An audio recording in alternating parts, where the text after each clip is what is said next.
So ఇప్పుడు fertility ప్రాబ్లంతో ఒక కపుల్ కనుక వస్తే వాళ్ళు బేసిక్ ఇన్వెస్టిగేషన్స్ ఏమేమి ఉంటాయి మ్యామ్, ఉమెన్కి కానీ మెన్కి కానీ? ఎస్, ఇన్ఫర్టిలిటీ అని మనం ఎప్పుడు అంటాము అంటే వైఫ్ అండ్ హస్బెండ్ మ్యారేజ్ అయిన తర్వాత ఒక దగ్గరే ఉంటున్నారు, కలిసే ఉంటున్నారు, ఫ్రీక్వెంట్గా దే ఆర్ బీయింగ్ టుగెదర్, అయినా కానీ 1 year అయినా కానీ ప్రెగ్నెన్సీ రావట్లేదు అంటే then we will label them as infertile couple. Infertile అన్నము like they need to undergo some workup అంతే. ఇన్ఫర్టైల్ కపుల్ అని కాకుండా వర్కప్ చేయించుకుంటే బెటర్. సో కొంతమంది మ్యారేజ్ అయ్యి 5-6 monthsకే they will be so much anxious, నాకు ఇంకా ప్రెగ్నెన్సీ రాలేదు, వాళ్ళు అడుగుతున్నారు వీళ్ళు అడుగుతున్నారు. You need not be that much anxious. Just 1 year వరకు you try naturally. Calendar method అని పీరియడ్స్ ఎవరికైతే రెగ్యులర్గా ఉంటాయో నెక్స్ట్ మన పీరియడ్ ఎప్పుడు వస్తుంది అని -14 days చూసుకుంటే అది మన ఓవ్యులేషన్ టైం అనమాట. ఆ టైంకి ఒక 3 days ముందు అండ్ 3 days తర్వాత వైఫ్ అండ్ హస్బెండ్ మీట్ అయితే సరిపోతుంది. దట్ ఈస్ లైక్ రెగ్యులర్గా పీరియడ్స్ వచ్చే వాళ్ళలో ఈ క్యాలెండర్ మెథడ్ ఫాలో అయితే సరిపోతుంది. ఒకవేళ మ్యారేజ్ అయ్యి 1 year అయిపోతుంది, దే హ్యావ్ నాలెడ్జ్ ఎప్పుడు మీట్ అయితే ప్రెగ్నెన్సీ రావచ్చు అని, they are conscious, they know, they are educated everything, అయినా ప్రెగ్నెన్సీ రావట్లేదు అంటే better to meet a gynaecologist or a fertility expert whoever is nearby to you or whom you choose to be talking to. మనం చేసే investigations ఏంటి అంటే first and foremost basic weight అది చూసుకుంటాం, కపుల్ది age చూసుకుంటాం. Age younger age గ్రూప్లో ఉన్నారు అంటే okay, they are on safer side అన్నట్టు. అండ్ వెయిట్ అవంతా కూడా BMI అది మనం క్యాల్కులేట్ చేసుకుంటాం. ఇన్వెస్టిగేషన్స్ విషయానికి వస్తే ఫస్ట్ హిస్టరీ మనం అడిగినప్పుడే మనకు అర్థమవుతుంది.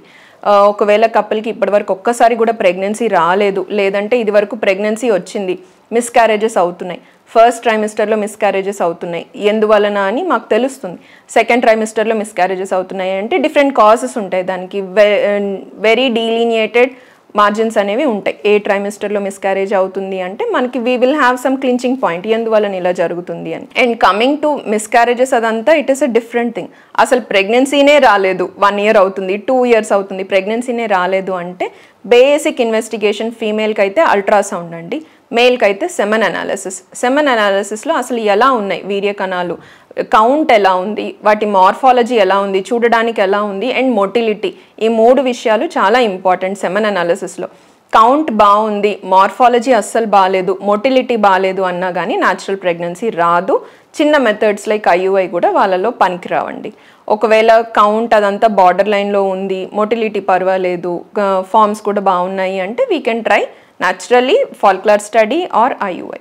అండ్ కమింగ్ టు అల్ట్రాసౌండ్, మనకి స్కాన్ చేసేటప్పుడు ఒక విమెన్లో బేసిక్ స్కాన్ అంటాం, Day 2, Day 1 పీరియడ్ వచ్చిన 1-2-3 daysలో కనుక స్కాన్ చేసినప్పుడు మనకి AFC అని అంటాం, యాంట్రల్ ఫాలిక్యులర్ కౌంట్.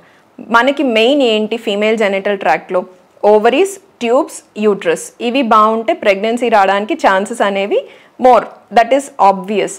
సో మనకి స్కాన్లో ఏం కనిపిస్తాయి, ఓవరీస్ కనిపిస్తాయి, యూట్రస్ కనిపిస్తుంది, ట్యూబ్స్ అనేవి కనిపించదు. అల్ట్రాసౌండ్ మనం చేసుకున్నప్పుడు ఓవరీస్లో ఏమేం పెథాలజీస్ ఉన్నాయి అన్నది మనకి తెలుస్తుందండి. ఓవరీస్ ఎలా ఉన్నాయి, సైజ్ ఆఫ్ ఓవరీస్ చూసుకుంటాం, వాల్యూమ్ చూసుకుంటాం, ఫాలికల్స్ ఎన్ని ఉన్నాయి, ఫాలిక్యులర్ కౌంట్ అన్నది మనం చేసుకుంటాం. AFC అన్నది very important parameter, female reproductive ఫంక్షన్ని చూపించేది. అండ్ కమింగ్ టు యూట్రస్ని కూడా మనం స్కాన్లో ఒక బేస్ లైన్ ఎలా ఉంది యూట్రస్ అదంతాను చూసుకుంటాం అనమాట. ఏమైనా ఒకవేళ మయోమెట్రియంలో పెథాలజీస్ ఉన్న, ఫైబ్రాయిడ్ ఉన్న, ఎండోమెట్రియోసిస్ ఉన్న, ఎడినోమయోసిస్ ఉన్న, అదంతా మనం స్కాన్లో పిక్ చేయడానికి ఛాన్సెస్ అనేవి ఉంటాయి. But cavity of the uterus అనేది మనం Day 2, Day 1 ఈ స్కాన్స్లో అనేది అంతగా చూడము.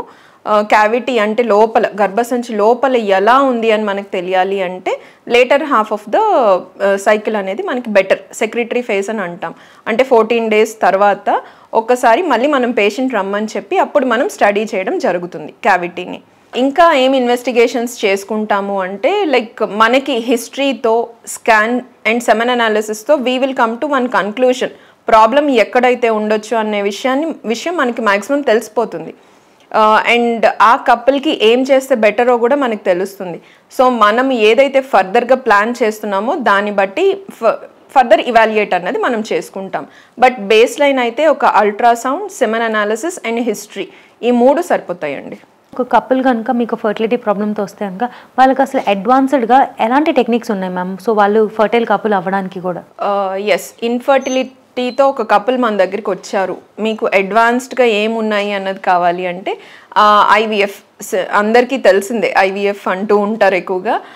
అందులో కూడా ఇక్సీ అంటే ఏంటంటే ఒక ఎగ్ని ఒక స్పర్మ్తో మనమే ఇంజెక్ట్ చేసి పిండాన్ని తయారు చేయడం జరుగుతుంది, ఎంబ్రియోని. This is like out of all మన ఈ ఇక్సీలోనే అగైన్ ఫర్దర్గా అడ్వాన్సెస్ అనేవి embryologist will be dealing with.